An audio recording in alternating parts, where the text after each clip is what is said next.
All right, Chaz, let's get right to it. Terry Francona takes over the Reds clubhouse. What do you think has been or will continue to be the most impactful way that his leadership changes this clubhouse? Go.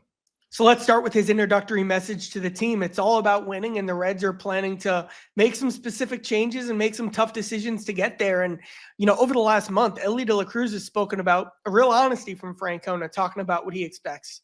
You saw some tough decisions that maybe didn't go in the players' favor, as Spencer Steer, Andrew Abbott, and Alexis Diaz are all starting the year on the injured list. You're seeing some tough conversations behind the scenes, combined with someone who has an unbelievable track record of relating to people, of being a funny guy that people really get along with. And you were seeing that personality from the start. But there's buy-in, there's respect from the Reds immediately based on Terry Francona's track record in baseball. And that is what we would consider to be a quality start to the maiden voyage for Power Stacks with Giesenschlag and Goldsmith, part of the Growler Radio Network and the greatness of Paul Daner. We thank him for that. But, Chaz, we start with this. Exactly what is this we're trying to do, and what is your vision for this little baseball program we have here? Well, a lot of Reds fans don't know we're good friends, and we have a lot of conversations constantly. And, podcast had been a space from the Reds perspective I'd always wanted to dive further into. And I thought, one, who better to do it with than yourself, the esteemed pregame show host, one of my good friends, someone whose opinions I really admire and respect. And then let's expand here. Let's use this as an opportunity to report some new stuff, to bring you some new perspective and some new quotes, some new ideas coming from the clubhouse straight here on this show. Let's bring you some audio directly from the clubhouse that will debut here on this show. There's going to be a lot of new stuff here, and then a lot of us back and forth talking about a team that's really fascinating. Quick story.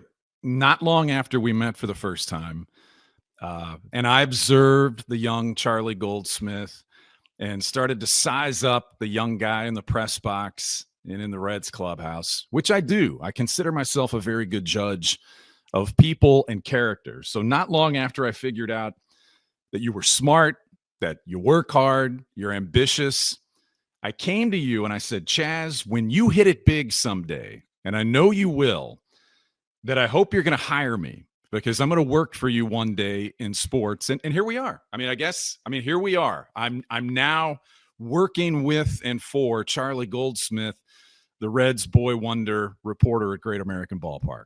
Well, no one in the history of my life has ever, worked for me. I'm excited about this partnership. And I've said this to you too. This show I'm so excited about. I upgraded my gray wall backdrop that I had for 5 years. And now I have a nice collection of baseballs and footballs behind me because I had to make it a versatile backdrop. I've got a couple very random autographs. I've got a couple game balls from my career. I've got a little bit of everything. And the time I took putting this together shows how excited I am about this show. I think it does say a lot. And anyone that's watched you on previous podcasts or local television, it did. For a long time, it looked like you were in prison. So we're glad that the blank wall is gone and we can start this way. So that's who we are. We'll talk more about the podcast, how you can like and subscribe as we move along. But let's jump right back into the Terry Francona conversation, because I like this, because, you and I know this. You don't always get to know someone as well as you would like to get to know them just by talking to them. And I think what we found out, and most people know, is you can learn a lot about somebody by talking to the people around them. And those people may like this person, they may not like this person, but to me, that's always the best window into finding out more about someone in the way that they treat people. When you were in Arizona, Terry Francona's first spring training with the Reds, what were some of the things that you gathered from other people around baseball about Francona and what we can expect? The highlight of spring training for me was Cactus League Media Day, where all of the GMs and all of the managers from around the league gather in this one, ballroom or reception room, or whatever you want to say it, the Biltmore in Arizona. And Francona was the center of that room. You had people running across to give him hugs. You had, you look at the GM tree coming out of Boston. You had a lot of guys who had worked with Francona in Boston or in Cleveland. You had a lot of guys who Francona has coached with, or a lot of guys who Francona coached, like Dave Roberts. And I went around asking a lot of these people what makes Tito Tito. And one of my favorite conversations I had, honestly, and I said this to Nick Kroll because he's friends with the guy I'm about to mention, one of the best conversations I've ever had about baseball was with the guy we'll hear from now, Angels manager Ron Washington. Guys that's been around as long as I've been and as long as Terry's been around, we matter of fact. Sometimes that might scare people, but we mean well. And I just hope more guys get that opportunity that's been around the game long enough, because the game is young. And because the game is young, they need more people that can express wisdom to them and exalt knowledge constantly to them, because a lot of the generation today is so young, they're not baseball enthusiasts. They just play the game because they got that opportunity. But they don't know history. Yeah. Is part of it you know exactly what you want it to look like? Is that... Well, it's not what I want it to look like. It's how you know the game. You like the game to be seen through your eyes played. You see what I'm saying? And everybody plays the game to their particular wants. But we all want the same thing, and that's consistency. That's understanding the fundamentals. That's executing the situation, not just going up there and being an individual.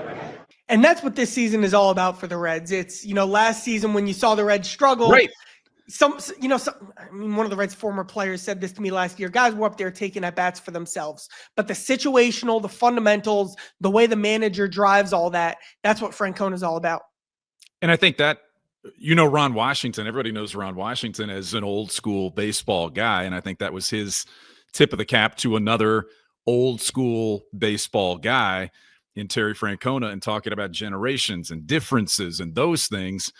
But Francona has shown, certainly most recently, he can bridge that gap generationally, I think, and that's going to be a challenge. But you heard the buzzwords that you just talked about, fundamentals and the way to play the game. I think everyone that knows Francona knows that that's going to be a big part of what he brings to this team right away. Another quick question from spring training, from your dealing on a daily basis with Francona or talking to someone like Ron Washington, is he always Tito? He was Terry to Ron Washington with the media. Is he Tito? Did he give any indication of a preference for how we refer to the Reds manager this season? Yeah, I asked him that directly. He likes to be called Tito, and he's called Tito because that's what his dad. Exactly. That was what his dad went by, and I mean that's kind of the Terry Francona story in a nutshell. This is a guy who literally grew up in baseball, getting to know guys. A line that he said is, "What this job's all about is working for people who played with your dad." And now, actually, it's gone so far with Francona that he's working with someone who's the son of one of his closest friends. Right. So, Reds farm director Jeremy Farrell, his dad, John, and it's a complete coincidence, his dad, John, was Francona's pitching coach, one of his closest friends in Boston. So it's funny to see that go full circle with Francona. We heard right away when all this went down for the Reds, we heard Nick Kroll and Brad Metter talk about that first meeting when they went out to Tucson and essentially walked away from that first meeting at Terry Francona's house in Tucson feeling like they had their guy, that was the guy. And we've heard Francona's side of that story where he caught himself saying we as he's discussing the job in Cincinnati with those two guys. What do you think, or what sense have you gotten both from Nick Kroll and Francona about what the hook really was? Francona's a baseball guy. He likes to compete. He was out for a year. You get that itch. And then Kroll and Brad Metter had to assess, is he ready? Is he physically able? how do you think is there a deeper answer to how this all came together and why it's the right fit and why both sides almost immediately thought that it was the right fit? So I'll start from the Reds' perspective, and this is my favorite story of all of it with the Francona search, which was the Reds. So in 2018, before they hired David Bell, they had the most analytical job search for their manager that you could possibly imagine. They had binders and binders and binders of background and information and questions, and they put the guys through analytics tests, and it was a science that they tried to make the manager search. And, David had a nice tenure in Cincinnati, but just in general, that's definitely a way that you can go and find your manager. Well, the Reds were starting that process and getting their binders together. And then they were like, wait, do you just want to fly to Tucson and talk to Terry Francona? And the story is Brad Metter, the Reds GM, was in the back of the plane. He didn't get as good of a seat as Nick Krall. None of them were in first class, but he was more towards the back. And Nick was walking around the plane, and he saw Brad on that flight taking notes and preparing for the interview. Nick's like, what are you doing? Like, in other words, like, we're going to go. This is more of a gut instinct, gut feeling type of search. We're going to see how this feels. And if Francona wants the job, well, that's kind of what they were hoping for. And then from Francona's perspective, it definitely helped that the Reds against the Guardians in 2023, when he was their manager, showed the upside, the talents. I know that Francona was a big fan of Steer and McClain in particular. Right. And I know that Francona in general puts such a priority in, his philosophy is so much built around upside in a starting rotation. That's something he really, really, really focuses on. He knew the Reds had that. Kind of one of the stories of Francona's career as a manager has been great relationships with GMs, Theo Epstein, Chris Antonetti in Cleveland. Like, those relationships have been pivotal for him. He felt a comfort with Nick and Brad, and then it all came together in a matter of 2 days, and kind of the rest is history. I love that. What do you think the biggest challenge for Francona specific to this Reds team will be? Spring training's not a long time. We know that he went out of his way both before spring training and at the start of spring training to touch as many people with a conversation as he possibly could, to get to know people, to set the culture with that first speech. But what do you think he's up against? Because right now, a lot of the so-called experts, while everyone agreeing that the Reds are uber talented, and while everyone agreeing that they have a Hall of Fame manager changing the message in the clubhouse and in the dugout right now, the projections, the win totals by the experts, some are sub 500. People aren't sold yet on this working. What challenge would lead someone to think that? Well, Francona's, making a lineup and making a bullpen, and to a lesser extent, the rotation of a bunch of guys whose roles entering spring training were very much undefined, and a bunch of guys who there is no projection that can share what is Austin Hayes' season going to look like, and how much of his struggles last year were just the kidney infection, or, is he the guy that he was in 2023? There's no answer for that. It's all about gut instinct, and it's about seeing what these guys are really like when you throw them into the fire. Oh, and by the way, Francona is making Hayes his cleanup guy. Like, there's no manual that shows what Austin Hayes' year is going to look like. There's no manual for how to manage Matt McClain, who Francona loves and who's the Reds' second best player, coming back from shoulder surgery after missing a full year so early in his career. The bullpen, like, nobody knows what, Tony Santian or Emilio Pagan or Taylor Rogers would be as a closer, specifically at this stage of their careers in this bullpen with where their confidence levels are at. He doesn't have that background with any of these guys. And then even if he did, I don't know that he'd even be in a better position to make those types of decisions, because there is so much from a role perspective that is uncertain based on the outlook of this year's team. But like, when I say uncertain, I don't mean bad. Like, it's been bad. Like, there's a path where Austin Hayes can be a good player. There's a path where Santian has a great season out of the bullpen. You can play this game up and down the team, up and down the 26-man roster. There's just such a wide gap between the floor and the ceiling, and that's where a manager's got to press the buttons.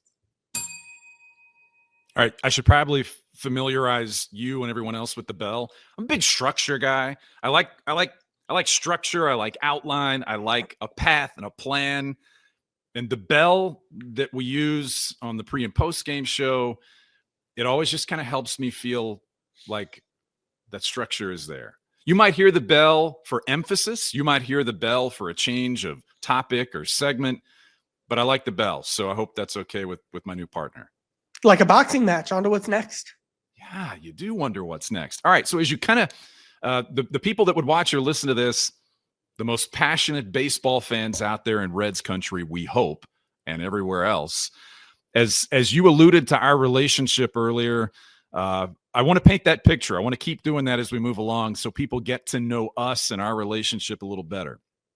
Press box, you said, beat writers are front row guys. Beat writers get the open window in the front row at Great American Ballpark. TV schmucks, we're second and third row guys. I'm slumming it in the second row with Rufus. You've got the nice corner seat in the second row. I know, and it's good for fellowship and social. Easy access to the drink machine. Interaction, easy access to the drink machine. And again, I'm back there paired with my right-hand man, or in the case of the way we sit, my left-hand man, the great Ron Millinor, a.k.a. Rufus. And so that's where we see and interact each other in the press box. And then each and every day, as we're both entering the clubhouse, which, as people know, the access for baseball, it's every day. The clubhouse opens at this time. You can be inside the clubhouse where the lockers are and the players are before they do BP, before they do their regular routine. That's where we'll see each other throughout the day. Then it's back up for the game. And then post-game, I'm going down to the set to do TV, and then you go back down to the clubhouse. All of that said, when we meet early in the day to work the clubhouse, Charlie Goldsmith, young and spry as he is, has an old school notebook. Is it a spiral notebook? It is a Staples composition notebook with no spiral. Okay. It's one of those. I'll show it on the screen here. It's got one of those, spines where it's not. It's more bound together than it is spiraled together. Okay. In the back, it has a table of contents for like all the units and gallons and grams and all that kind of. So this is like a real school notebook, right? That I use, frankly, because I have handwriting that's way too big and wouldn't fit in most reporters' notebooks, which are much smaller.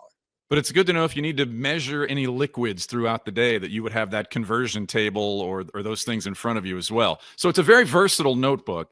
But I was fascinated from the start because, in the digital electronic generation, Charlie Goldsmith walks in with an old school notebook, and I see you writing things down, and I see you jotting things down. You said you write big. And I always wonder, hey, Chaz, what's in your notebook? So that's something we're going to do on this show as well, is kind of what's in the notebook of Charlie Goldsmith as he works the clubhouse all season long at Great American Ballpark.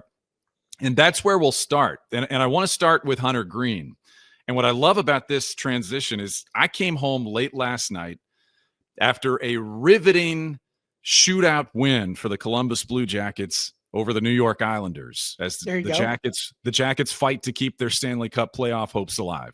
It's outstanding. But when I come home late at night after doing something like that, like most of us who work non-traditional hours, I need a minute, to decompress. You can't go right to bed when you get home. And so I need a minute.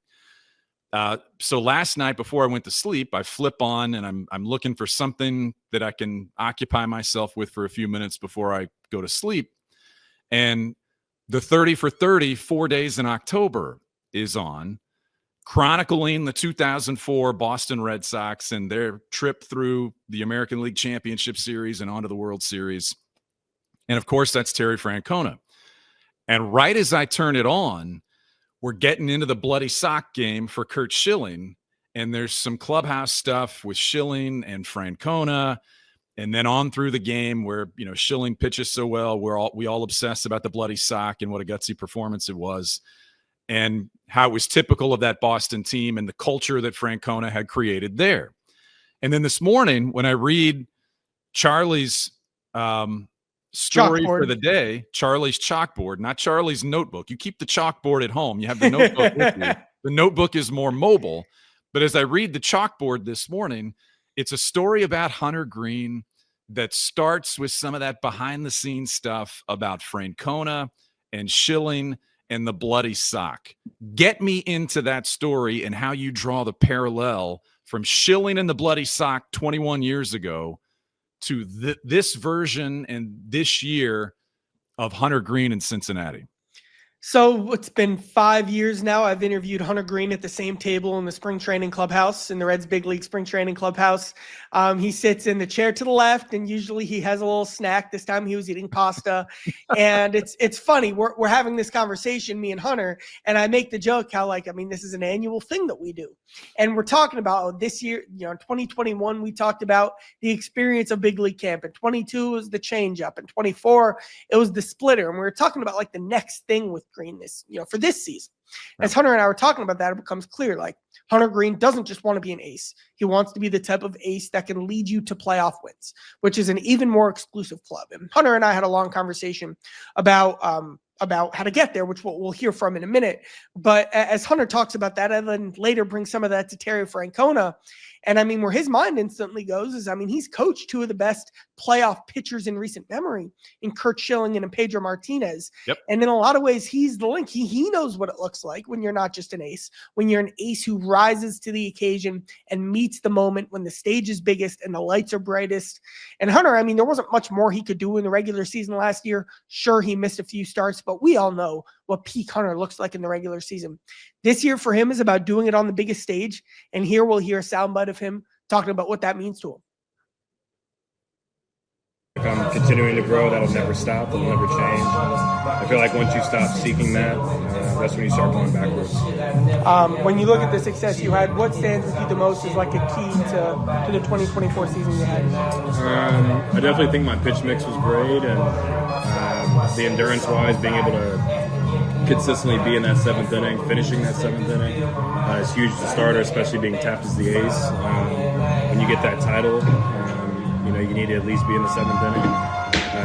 So I feel like being able to consistently do that last year was very special and good for the team. And I'm hoping that I can be even deeper into games and consistently this year. How much have you thought about the idea of pitching in the playoffs? Pitching what? In the playoffs. Since I got drafted. Yeah.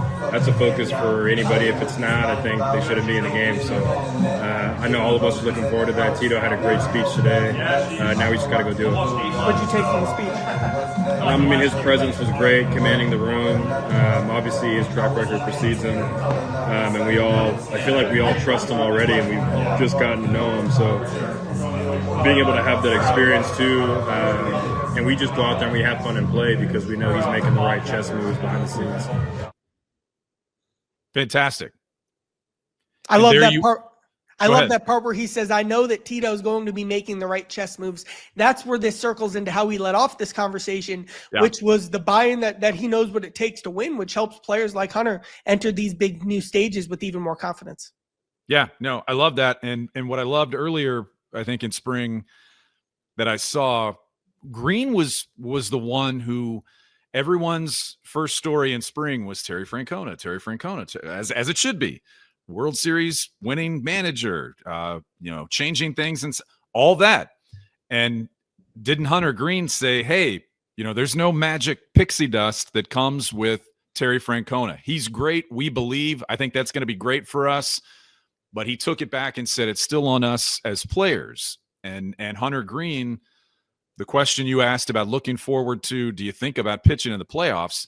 That's the ultimate motivation. And I think if you have the right mix of players with that mindset of it's on us, and listen, eventually we're going to get a chance to be the difference makers, but we have someone that can set us up that we trust and has this track record, proven ability to guide teams through the most difficult days and situations of the season and reinforce the right message. I think that's the right mix of manager player that sets this team up as well as you can for success. So I like that a lot. All right, news as we approach opening day. There were big offseason topics with Terry Francona just coming, but as we approach opening day and you've seen things slot themselves or fall into place throughout spring training, you brought up earlier, this team has a few injuries. It's not Matt McLain lost for the season, thankfully, but you got some injuries and some guys who won't start with the team. So one of those guys, Alexis Diaz. So opening day against the Giants, 4-3 Reds as we approach the ninth inning. Who comes out of the bullpen? Well, first, how do you get there? And I think that's probably where Terry Francona is going to start because the Reds aren't entering this season with a set closer. So what's going to happen, the sense I get is against San Francisco is It'll be a series of decisions based on how the game goes. You know, do you need to burn someone earlier in the game? Does that impact you using the ninth? And then the closer role will probably work itself out in the short term. You know, one guy will clearly thrive in that role. Maybe another guy struggles, and that's how they'll figure it out on the fly. The guy who I'm kind of pushing my chips behind, though, is Tony Santian, who, here's a little known fact about Tony Santian. Did you remember that Tony Santian was Alexis Diaz before Alexis Diaz? Tony Santian debuted in 2021 as a rookie, was lights out after he got moved to the bullpen, started 22 as the Reds closer, and was pitching pretty well. He just never got to have saves because they were 3-22. And then his back got so bad that he couldn't even pick up his toddler. He took a mental break away from baseball. He was hurt for 2 whole years. Then he comes last year, and last year he was terrific. He was their number 2 guy behind Diaz when he was healthy. A lot of conversations that I've had stressed to me the importance of needing a power pitcher in the closer role, because there's a consistency that comes with that. And Diaz and Santian is the power pitcher. The other candidates would be Emilio Pagan, who throws a lot of strikes, who's very calm, very emotional and intense, but very sure in that moment. He has the highest floor, but he doesn't have the power or the ceiling that Santian has. And then also Rogers, he's a guy who, you know, if it's left, right, left coming up for the ninth, he's closed before, so you can put him in that spot. And he's been a full-time closer, but it's harder to enter the year knowing he's going to be your closer when you face, for example, a Giants team with a lot of right-handed hitters high in that lineup. Yeah, no, I like that. And I agree with you about Santian. You can see it when you look at him, and when you look at how he's come back from the back injury and the way that he pitched, as you said, you can see that. But everyone, or not everyone, you can also not dig too deeply into the internet and see people projecting Graham Ashcraft as the Reds' closer of the future. I don't disagree with that argument, but let's talk about timing. Let's talk about experience. As he moves to the bullpen right now, Ashcraft, how is he viewed, and what needs to happen for him to continue to get high leverage situations on a regular basis in that role coming from the rotation? It's funny because, I mean, I've been having, not debates, but, you know, you have these conversations with people with the Reds. Since the moment I saw Graham Ashcraft, I've been having the conversations, well, when he moves to the bullpen, what's going to look like? And there's a lot of different opinions that maybe he's a Nick Martinez who bounces back and forth and just takes the ball whenever you need him. Maybe he's a fireman who's so aggressive that you put him in to force a big ground ball when there are multiple guys on base. You also hear people say maybe he's a closer. And what's funny is, you know, someone I was not having those conversations with was Terry Francona, because he knew who Graham Ashcraft was, but, you know, what did Graham Ashcraft mean to him? And now this is Terry Francona making that decision. So we'll see how Francona approaches this. I don't expect Ashcraft to go right from pitching 3 innings of relief in a spring training game while still acting as a starter to the 9th inning. I think that would be too direct, aggressive of a move. But these things work quickly when you look at the league and how guys get pushed up the bullpen depth chart very quickly based on how hot you get. I could definitely, if you want a hot take, I don't believe this, but if you, the listener, want to, you know, impress your friends with a hot take at the water cooler, you could say that Graham Ashcraft will lead the Reds in saves in 2025, and that won't be a crazy thing to say. I still think that'll be Diaz. I'm still, you know, I would still have stock in Diaz, but Ashcraft, there is certainly a world where he gets hot, he takes over, Diaz ends up in a different role, because the guys who throw cutters like Ashcraft's literally are Emmanuel Clase and Camilo Duvall, both of whom are all-star closers. Yeah, no, I couldn't agree more. And this possibility with Ashcraft in the bullpen exists because of current health and depth of the Reds rotation. And, you know, that's something, man, you know, you don't have to go back too far to see the Reds going to spring training and feeling okay about a couple of guys in the rotation. And then what do we do with 3, 4, and 5? The Reds have health there right now. Certainly they have depth there, and Graham Ashcraft in the bullpen becomes a possibility because of those things. And that's all good for this Reds team and the plans that they have. Concern level, where is it for the injury to Spencer Steer, knowing his importance to this team and starting spring and the season with the shoulder injury? Yeah, Spencer Steer's a guy who I still believe, if you look at who the Reds' young core is, I think it's Ellie, McLean, and Steer. I projected Steer to hit fourth on this team. I told you earlier when Francona took the job, I know that he was a fan of Spencer Steer, a classic old school player who's also just going to run into a lot of homers along the way with that power, more of that power that this lineup needs. So every game that he misses is a significant deal for the Reds. But the Reds, I get the sense that he probably could be active right away just in a DH hitting role. But if he were, Steer said he would be ready for that. But if you had to lock him into that DH spot, that creates a bit of a logjam because then you'd have to take out one of Lux or Candelario or CES on a regular basis. And you'd be doing that. You'd also not have a fifth outfielder on the roster. So you'd have to play Stuart Fairchild or Santiago Espinal in the outfield more. And the Reds didn't go down that rabbit hole, with the lack of flexibility that they've had they kept Steer on the roster. So I get why they did it, but he's still one of their best hitters. And, especially against left-handers, they're going to be missing him until he's back. All right, I like that. That concludes the notebook for right now.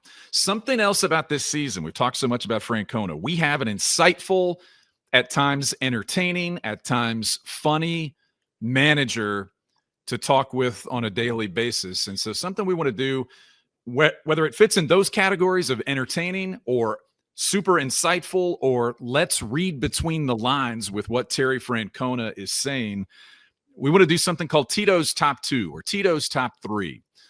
Right now on this first show, let's just do Tito's Top 2. So in your notebook, we'll bring that back around. When you were in Arizona, give me 2 things that as you sat there and listened to Francona talk about his team, his plans, or what he has to work with, that you made a star by or your ears perked up a little bit, is something that Tito said that you wanted to circle back to because you think there's meaning to what he said. Yeah, he was the first one that was really talking up Jose Trevino and the impression that he was making with the organization. And then you see Trevino get that extension last week, and it's certainly no surprise. I mean, just look at Tito's career. He has been a part of organizations that invest in kind of a wave of veteran depth who bring a lot to the plate with intangibles. Like a lot of these guys are now managers, your Alex Cores, your Dave Roberts. Like I call these Kyle Farmer type players. Sure, Farmer ended up being the Reds starting shortstop, but the idea was that Farmer would be a nice piece to have around who would bring a lot of guys with it. And of course, Farmer's an example we all know well, so that's why I'm using it. But Trevino really is one of those guys. Trevino is viewed as a future manager type. Trevino was asking for scouting reports so he would know the guys he was playing catch with before the first workout of spring training. Wow. Francona said he gives guys like that carte blanche, and Trevino is one of them. That type of impression all leads to the Reds prioritizing and valuing that type of guy to give him an extension before he even plays a game in a Reds uniform. And with Stevenson out, we're certainly going to be seeing how important the backup catcher spot is. Yeah, well, I think some people ask me, hey, was that a little bit quick to be doing an extension and that money for somebody that hasn't played here yet? All of those things play into that decision by the Reds. The fact that the Reds have been on a seemingly never-ending search for a good backup catching option. The fact that if Tyler Stevenson, who last season proved he can catch pretty much every day, which he did, but it's such a physically and mentally demanding position. If you have an option to let him swing the bat as a DH and not catch every day and have somebody you feel really good about in that position behind him in Trevino, I think that's going to be a great add to this team. All right, Tito's Top 2, that was one. Something else he said that stood out to you. Here's a story I just got to share because it's opening day coming up, and he doesn't quite like sharing this story as much because it's not a positive one. I'll start with this. Tito loves Pete Rose. He reveres Pete Rose. If you're listening to this, I'm sure you have heard Francona say great, glowing things about Pete Rose. With opening day coming up, here's a quick Terry Francona story. He played one season with the Reds. Right before that opening day, his wife's water breaks, and he goes to Pete Rose. He goes, I'm having my daughter, I got to go. And Pete Rose tells him, that's fine, just don't come back. And Francona got the message. He did not go. He stayed for opening day. He homered, while he got the start. And, unfortunately, he missed the birth of his child. And that was the only birth of the child that he missed. But it goes full circle. And now that Francona through experiences like that, and again, he loves Pete Rose, but you see real examples of him looking out for players' families. I saw a lot of that directly at spring training. Francona asking about guys' families and things he could do to help people's families. I won't share the specifics, but I could think of 3 examples off the top of my head, conversations that I saw take place. And, you got the accountability side of him, but then there's, I don't want to call it soft, but soft's a good thing. You have that soft side with how he looks out for people, how he relates to people, how he connects with people. And that's what makes Terry Francona. Yeah. And again, it's another example of old school. You hate to say that, something like the decision of not letting a player go be with his wife and his newborn, but it was different. Pete Rose was a different guy. There was a different way of thinking, but having experienced old school ball and some of the old school attributes and some of the old school stereotypes, and then bridging the gap to a new generation of ball players, I think there's so much of that in Francona, and it's going to come out in different ways throughout the season. And I look forward to seeing how that mix continues to evolve in Cincinnati with Terry Francona. Let's wrap this up by saying that throughout the season, if you watch or listen to Power Stacks with Giesenschlag and Goldsmith, we want to hear from you. We want to know what you're thinking. We want to know what your questions are. We're going to do our best to pull back the curtain and show you sides of the Reds and the clubhouse and the games and the people involved as well as we can. But we can certainly drive the conversation with what people want to hear and know about. So we'll drop in some ways throughout the season for you to communicate with us, whether it's on X or other ways, and we'll work those comments, questions, thoughts into the shows that we do. And we want it to be that. We want it to be a conversation. I think you can see already we want it to be fun. We're going to have a good time with it, but it's going to be insightful. It's going to give you a look at the Reds in a way that hopefully sets us a little bit apart from some of the other things that are out there right now and fills this need that I think and I anticipate and I feel right now that fans have for this Reds team. The timing for us jumping into this space, Charlie, seems to be good based on the expectations for this group. Yeah, I said all the nice things about Jose Trevino earlier and how the impression he's made. We will try to be the Jose Trevino of Reds podcast. How's that sound? I like it. So you will get this podcast, Power Stacks with Giesenschlag and Goldsmith, anywhere you find your podcast, all the platforms.